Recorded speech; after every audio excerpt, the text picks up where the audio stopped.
Hi guys, James at Rampant Lion Reviews again for you today with another beer review. For this one, we are going to stick to Scotland and we're going to return to a brewery that's featured on the channel a good number of times before. I've had some really nice beers from these guys over the years, a good few different styles, but the beer that we're going to have a look at today is a style that I've not had from them before. It's a style that I very much enjoy, so I have to say I'm very curious to see how this one turns out.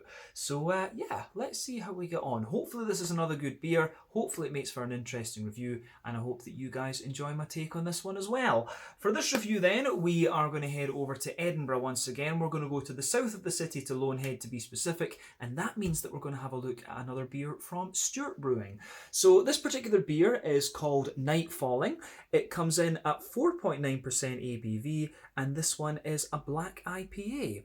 So this beer was released as part of the Aldi Scottish Beer Festival range. I think it was at the end of October that they released this. It could have been very early November. I can't quite remember, but it was released along with the Dawn Rising White IPA, which you saw me review a few videos ago. So we're finally getting around to taking a look at the complementary beer actually.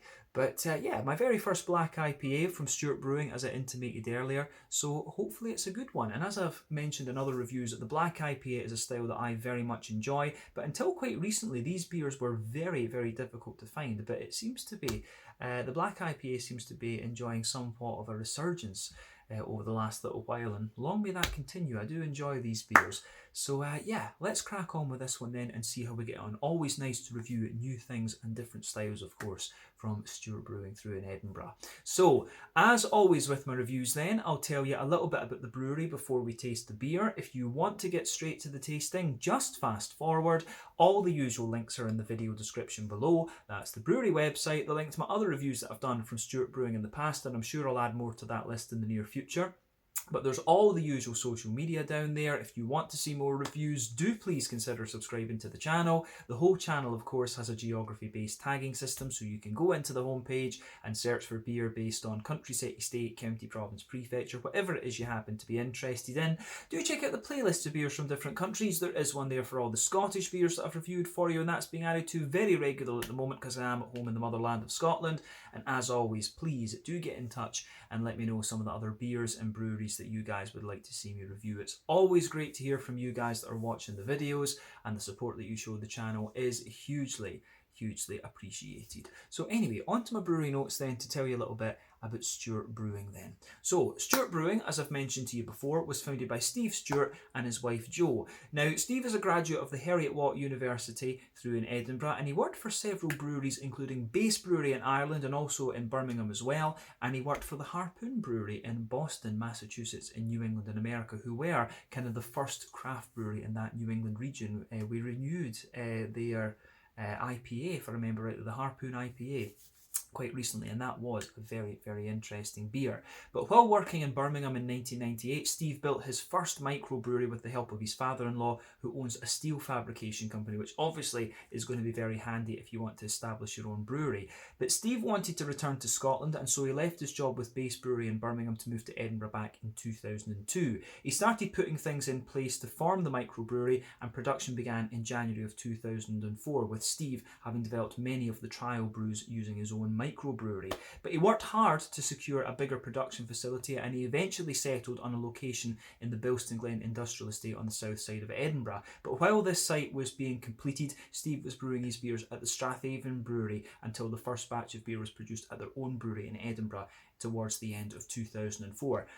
The Strathaven Brewery, of course, is now home to Strathaven Ales, but it was actually Williams Brothers, who are now based in Alloa, that originally built that facility. But fast forward a few years to 2010, they ended up having to scale up quite a lot over that time, but they eventually outgrew this facility, the original brewery that they had in the Bilston Glen Industrial Estate, so they had to move to a larger unit within this industrial estate, and they're still based there today. So since foundation, this brewery have proved to be very successful. They've produced a number of special and seasonal beers in addition to a core range, and further expansion of the brewery is also planned in the relatively near future. And they offer tours of the brewery these days and have an on-site tap room, which I do hope to visit at some point in the near future.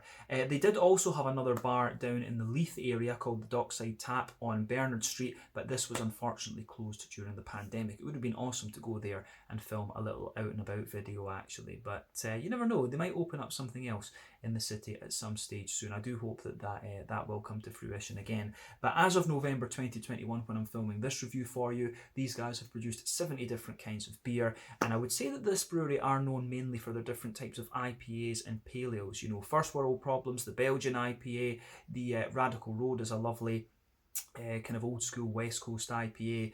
Cap I was always a favourite of mine as well. But they've got their core range beers, the Holyrood Paleo and also the Edinburgh Gold. Those are two that I do need to review on the channel at some point in the future, because they are two of the more widely produced and widely distributed beers that Stewart Brewing do. But I've noticed in recent times they've been kind of expanding to do a lot of different styles as well, which they haven't really done previously. So I do hope that continues going forward as well actually. But Stewart Brewing, very well respected craft brewery here in Scotland, and if you get the chance to try some of their beers, I highly recommend that you do. First World Problems and Radical Road would be my first picks from them, but I do need to try the Holyrood and the Edinburgh Gold, which are very popular beers as well.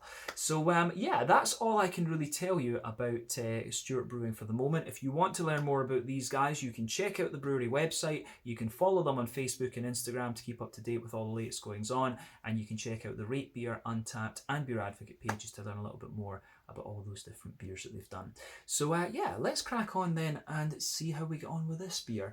So as you can see, the artwork on this one is very similar to what we've had from Stewart Brewing in the past, just a different colour, and you know, it's usually different colour schemes that you'll get depending on what beer it is you have.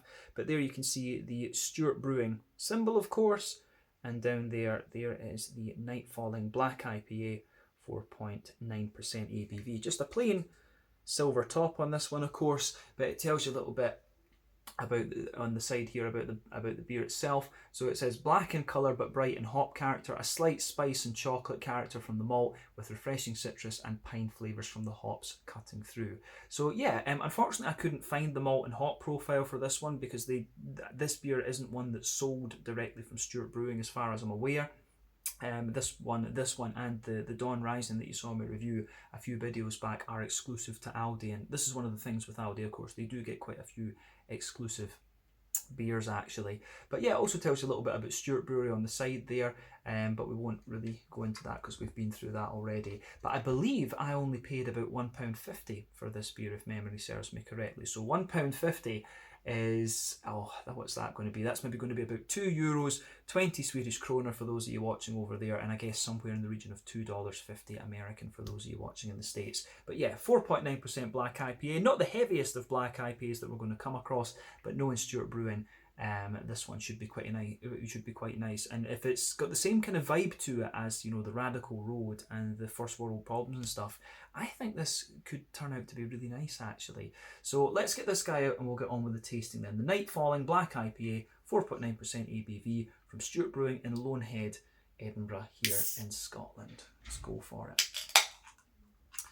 Yeah, I actually can't remember what the last black IPA that I reviewed for you on the channel was, come to think of it. So I need to look that up after this video. But I do also have one to review for you from Fierce Beer as well, which I've actually already tried on tap, and that was also released in the Aldi Beer Festival too. I do like the fact that Aldi always push local produce here in Scotland. It's great, and they've got a good selection of beer as well. So, but if you want a number of Stewart beers, you can also go to your local Sainsbury's, because they've always got quite a few in there actually. But anyway, as you can see and as you would expect, this beer has poured a lovely dark ebony rosewood colour. But before the head disappears, we'll take a closer look at that.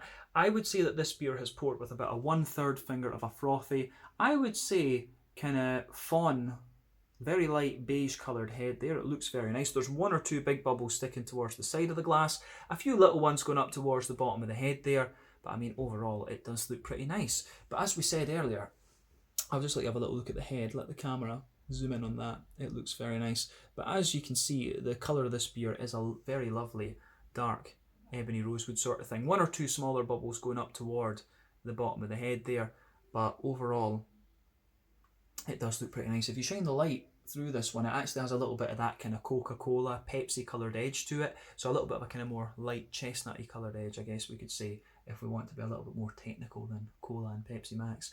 But yeah, it certainly looks the part of a black IPA. Remember, the colour of your beer depends on, one, the type of malts that you use. This determines the majority or the magnitude of the colour of your beer, in other words, the EBC rating. The length of your wort boil is also going to play a role. The longer you boil the wort, the more the sugar's caramelised, thus you get a darker colour of beer. When it comes to a black IPA though, usually you've got things like, carafa malt or black malt or something like this that's going to give you this very dark colour in the first place. So yeah, you don't have to worry too much about the wort boil when it comes to black IPAs, but normally these ones will have a wort boil of about 90 minutes as regular IPAs do. A black IPA is essentially a stout malt base with IPA hops on top of it, if you want to be very simplistic about it. But any barrel aging that you do and any adjuncts that you put in can affect the colour of this beer, but that's not something you normally have to care about when it comes to this style.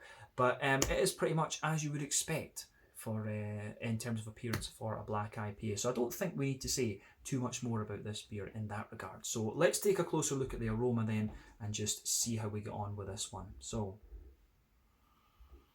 ooh, that does smell pretty nice actually.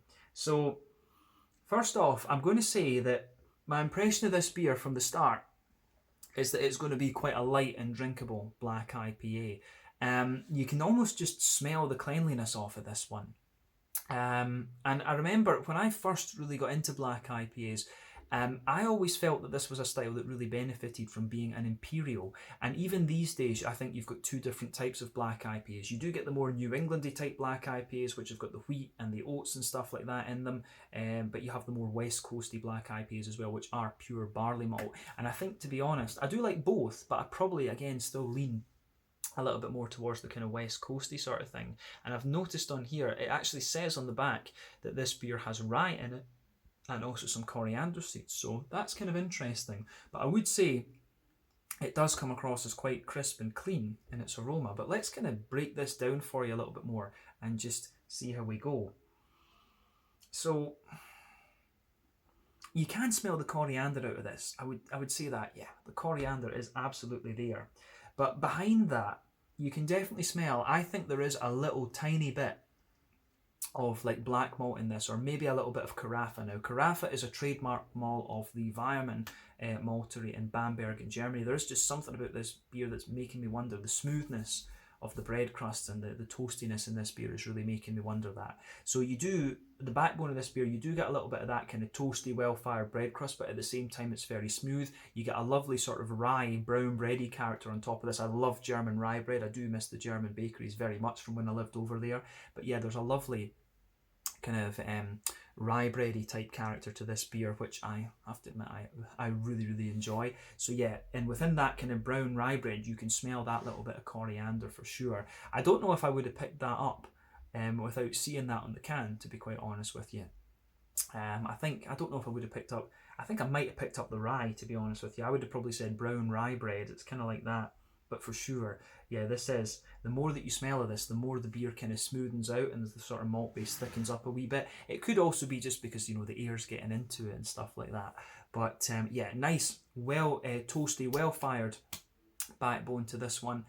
Lovely kind of brown rye bready character in there. You do get a little bit of a slightly lighter wholemeal bready character out of this. You can smell the kind of coriander seeds just mixed into that. But I would say this beer does have a little bit of a sweet side to it as well. And back in the day, that was one of the main reasons why I preferred this style as an imperial, because you tended to get a little bit more brown sugar out of it. But you can certainly smell a wee bit of a brown sugary sweetness to this one.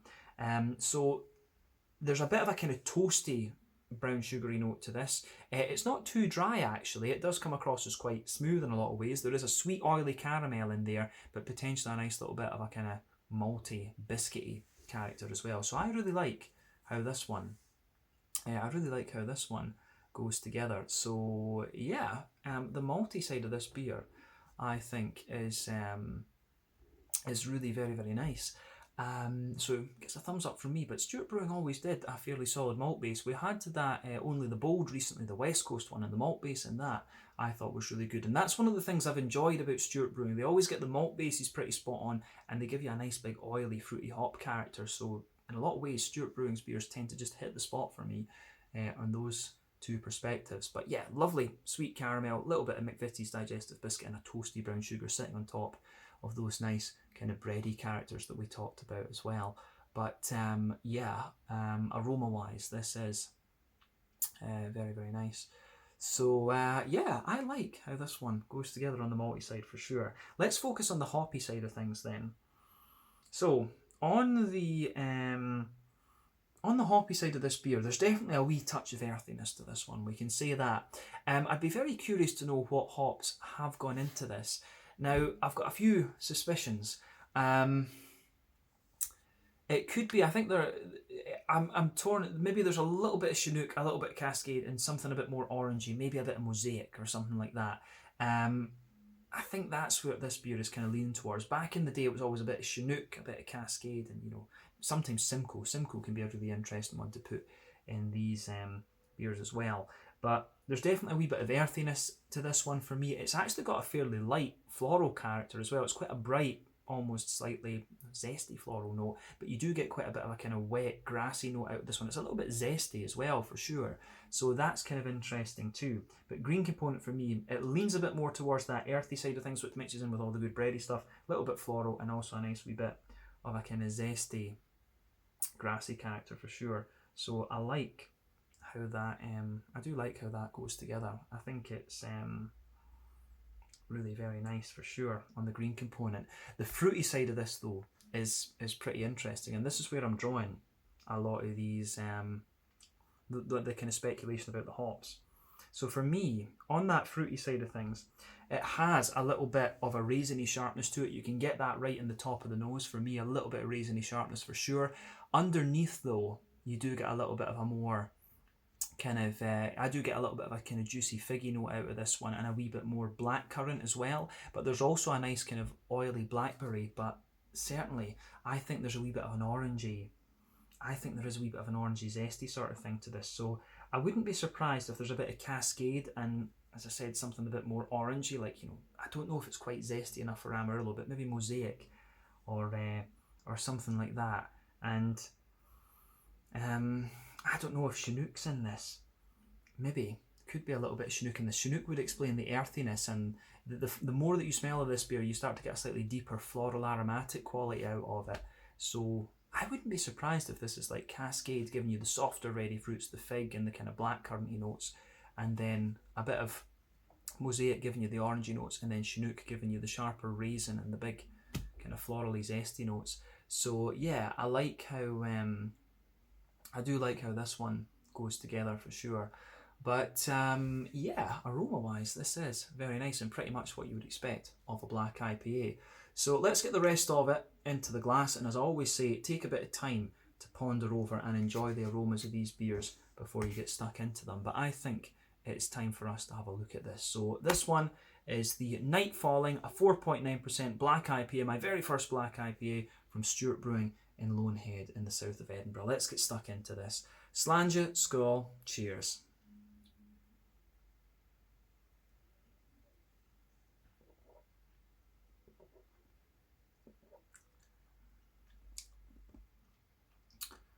Yeah, it's pretty solid, that actually.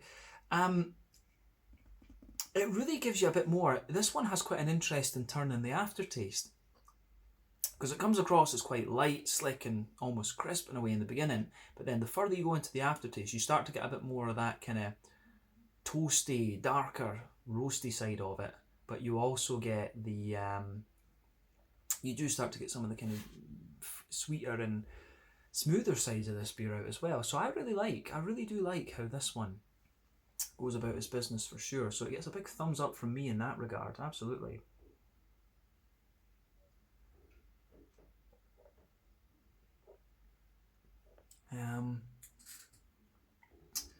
Yeah, that is very nice.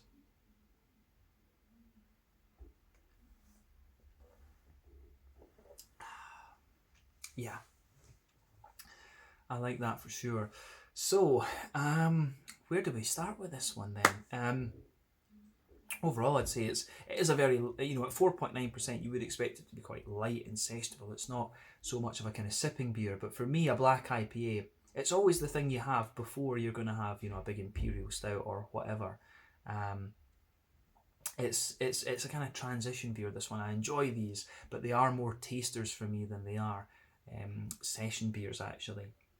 But I think this is pretty nicely done. I would love to see them do a slightly higher alcohol one. Most of the beers that I've had from Stewart Brewing in recent times have been more, around the kind of 4 to 6% sort of strength. I would like to try a few heavier things from Stewart Brewing again, but I'm not sure how many they do, to be quite honest with you. But yeah, this does work out nicely. So let's break this beer down in the way that we always do.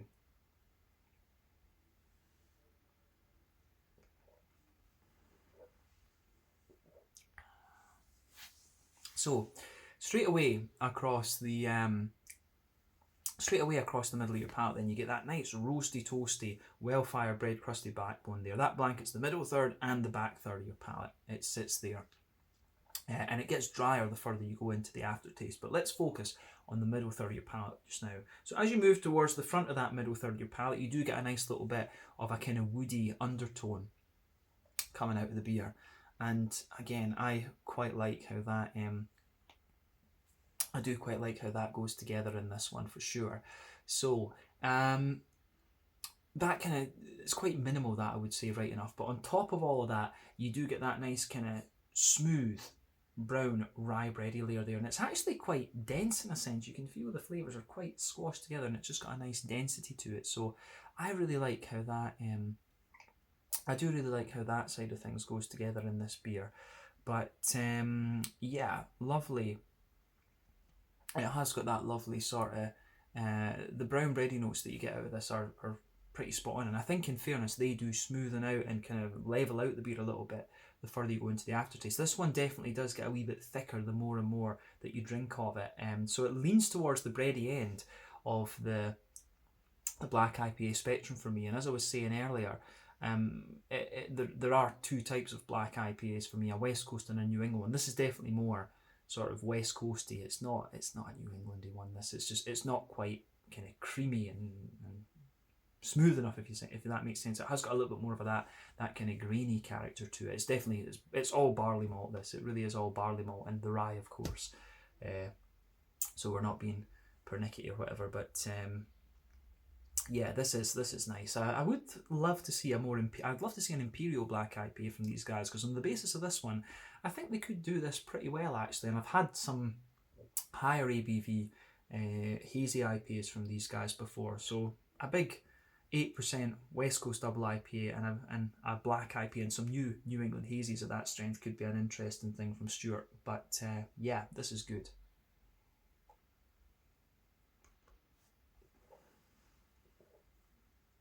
So on top of the kind of brown bready layer, then you can feel in the middle of your palate there's a nice sort of circle there. On top of that, you do get a nice little bit of a kind of you do feel there is a little bit of a base layer of a kind of toasty. There's a sort of toasty caramelly note out of this. You do get a little bit of a smooth, sweet caramel layer out of it as well. Then it's almost a little bit leathery actually, which is kind of interesting. And usually that's the sign of a slightly longer wort boil. But as you go into the dead centre of your palate, you can feel that little circle of a straight up sweet caramel there. So base layer, toasty caramel. On top of that, a little bit of a more, or toasty brown sugar. Then you've got a little bit of a kind of more leathery brown sugary note there. Then a sweet, more concentrated caramel in the very dead centre of the palate. So yeah, I like how that goes together in this one. Absolutely, very, very nice. But yeah, I don't think there's too much else to say about the middle third of your palate in this one. So let's focus on the back third of the palate then. So border region between middle third and back third of your palate. Again, there's a wee bit of a bready build up there, a nice little bit of a bread crusty thing. But then the base of that back third of your palate, you've got the really roasty, the roastiest and toastiest parts of that bread crusty note there. And on top of that, you can feel that slightly thicker rye bready character out of this one, and it does get grainier and grainier the further that you go back into the aftertaste. So yeah, that is quite nice. You can feel there's a bit of a kind of smoother and slightly sweeter rye bready note out of this, and I would hasten to add that the rye bready notes that you get with this do get sweeter the more that your palate adjusts to this beer. That's for sure. Because you've always got an impact flavour and then a kind of sustained flavour, if that makes sense. But on top of the slightly sweeter aspects or elements of the the kind of rye bread in the back third of the palate, you can feel the yeasty note there. So it's that kind of condensed but still quite airy, brown bready character that kind of lingers there. It has got a wee bit of a sort of crackery vibe to it, almost slightly woody at the same time. But yeah, quite a smooth, light, airy, crackery brown bready character. So that is definitely quite interesting from this beer for sure. But on the back third of the palate, you can feel that the flavour is a little bit taller. But as you come further forward, the flavour just condenses down a wee bit. Then as you move into that middle third of the palate, you can feel that the flavour just squashes together a wee bit, which I think is pretty nice. And it is a bready leaning black IPA, this one, but it's got a degree of sweetness to it that intensifies the further that you go on. But let's focus on the hoppy side of the beer then. So back corners of your palate, there's definitely a wee bit of earthiness there. As you move further forward, the earthiness does come forward a little bit. It's almost a little touch herbal. Then as you push towards the kind of front corners of the palate, it's a little bit more floral and aromatic, I would say. So again, I can quite appreciate how that goes together in this one.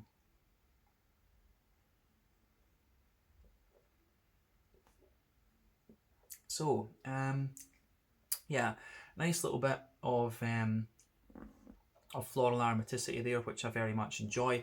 It does have a wee bit of kind of dankness underneath it, so I do wonder if there is a bit of Chinook in this. I really wouldn't be surprised if Chinook was being used as one of the bittering hops in this. But yeah, you do get a wee touch of a kind of piney note underneath, but there is a more kind of spicy floral aromaticity, and that builds a good bridge with the rye bready side of this beer. But round the front curve of the palate, it's got a little bit of a kind of grassy note to it, and it's a bit more of a wet, a fresh cut wet grass type vibe to this one there. So yeah, I think a bit of Chinook in this one. But let's focus on that front third of your palate then, and the fruity side of the beer. So border region between front third and middle third of your palate, again there's a wee bit of that kind of bread crusty build up there, kind of brown bread. Then the base of that front third of your palate is a more smooth and slightly sweeter, in fact, brown bread. But remember, the front of your palate gets the sweeter flavours, the back of your palate gets the grainier and more bitter flavours for sure. But on top of that, you've got that nice oily bubble where those juicy fruity esters roll their way out of the beer.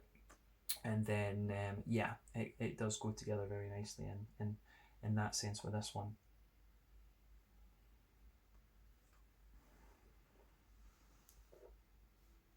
So,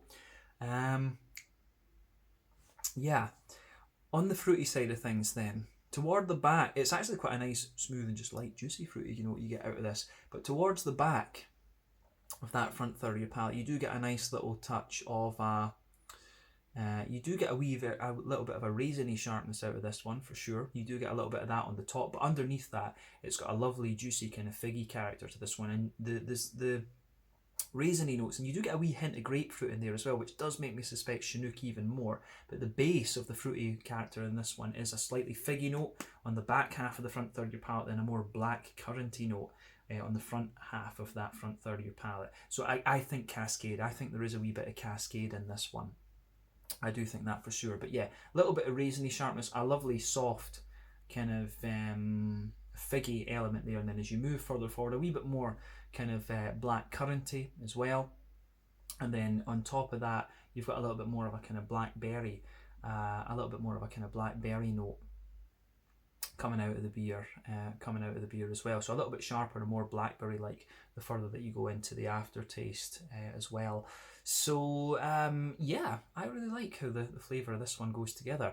There is maybe I do get a little bit more of an oily orangey character to this one as well, so I wouldn't be surprised if there is a little bit of mosaic or something like that in this. I don't think it's quite zesty enough and oily enough to be Amarillo, but I have a real feeling about this. I think there's Chinook in this.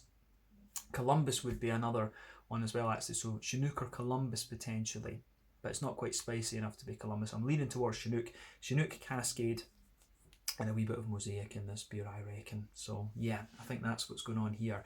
So yeah, I think we can leave it at that for the flavour description. Let's round off the review with the mouthfeel then.